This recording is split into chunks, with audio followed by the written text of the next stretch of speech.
gelsene, gelip salam versene, çömçəni doldursana, kasanı yola salsana, al uyurdu, saqqalı ilk kuyruğu, gözən bir oyun eyle, keçini koyun eyler.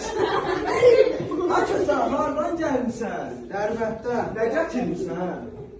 Alma. Bəs almağa mı? Satdım. Pulu neylədin? Sənin kimi qəşəng, gözəl bir öküz aldım. Öküz mı? Vay öküzüm, vay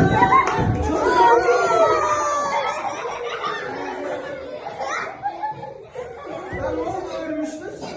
Mən xortlandım. Onda ki uşaqların bayramını təbrik edir.